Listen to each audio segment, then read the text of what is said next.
Hello, everybody, and welcome to our daily check in on Frigid Friday. At least that's what it feels like right now. It's so cold out. So, this whole week we've been talking about memories, how you can make memories at home. So, I had said earlier in a previous video that Miss West had given a suggestion about cutting out construction paper of your hand, and then you can write your name on it and some other information so you can remember this time period. So, mine is not quite done, but so in our house, we started doing this. So here's my hand, right? So this is green here. My wife's hand is not that much smaller than mine, I guess, is here. But here's where it gets interesting. So these are the hands of my kids, and you would think that the pink one would be my older daughter, but it isn't. In fact, my younger daughter has bigger hands than my older daughter. So it's amazing how that works out. So it'll be a fun memory to have. Now, once I get it all in the frame and everything, I will share it with you guys so you can see how it turns out, and hopefully you guys will maybe try this at home.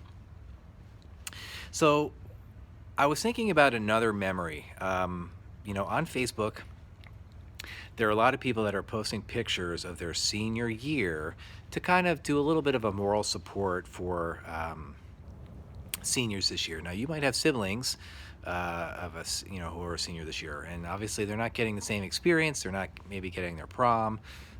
They might not even get to walk down, across and get their diploma, which would be pretty horrible. But I know I have a nephew who is a senior in college, and he is not going to get that opportunity, and another niece who is graduating from grad school who will also not get that opportunity. So it's kind of sad. But it made me think about the year that I graduated high school, which was in 1991. So today, I wore my, as you can see, this is my Eli Manning, maybe it's kind of hard to see, but it's my Eli Manning jersey, who plays for the New York Giants, or did. He just retired. I could say, remembering the two Super Bowls he won, which were amazing, but it was the 1991 Super Bowl that was so memorable for me. One, it was the 25th Super Bowl. It was also the year that Whitney Houston sang the national anthem and people lost their minds because it was so good. It was also the year that the United States was involved in the Persian Gulf conflict, trying to get the Iraqis out of Kuwait. So that particular Super Bowl was quite special. I had gone over a friend's house and we were watching the game, and it was kind of like half and half. Half were rooting for the Buffalo Bills, which were, the uniforms were red, white, and blue, and the other half were rooting for the New York Giants, and their uniforms then were red, white, and blue. So it was very like Americana going on. And that game was intense, intense. Now, the quarterback for the Giants was actually Jeff Hostetler. He wasn't even the starting quarterback, which was Phil Simms. So it kind of had that situation going on very similar to what happened in Philadelphia a couple of years ago. So the Giants and the Bills were like neck and neck for the most of the game, and then it came down to the last play of the game, and the Bills were like 40-something yards away. They kicked the field goal. They win the game. The score was 20-19. The Giants were leading. So if they kick the field goal, game over. Giants lose. But if they miss it, the Giants win the Super Bowl. So needless to say, we were on the edge of our seats. This room we were watching in, it was like a really small room. So we were like right next to each other. And there was going to be some smack talking whoever won this game. So they snapped the ball, and Chuck Norwood, who was a kicker for the Bills, he kicks it. And just in the time it left his foot as it's going towards the goalpost were like pins and needles. Like, is he going to make it? Is he going to miss it? And he missed it. Just wide, he missed it. We lost our minds. We couldn't believe it. It was so amazing. Our team won the Super Bowl, which we loved, the Giants. But that game was just like, it's the greatest Super Bowl I think I've ever watched on TV. And I'll say that because it was a team I wanted to win, actually won the game. But that happened in 1991, the same year I graduated high school. And it's funny because it seems like it was like yesterday, but it was not yesterday. It was almost 30 years ago, which is insane. But these are the kind of memories that you make, and they stick with you. I mean, senior year was great. And for the seniors this year, it's not as great as it could have been. So if you have a senior in your family, just give them a little extra love and attention. Give her a little extra love and attention, because it stinks for them a little bit. So we want to, think about that. So another thing that I was thinking of memories, normally in class I would do this, and I may have done it already, maybe I'm just losing my mind and my memory's not what it used to be, is here's some questions you can ask your parents. It is would you rather. So I'm going to read a couple of them. One is, would you rather wear clown shoes every day for the rest of your life or a clown wig? I don't know, it's a tough one.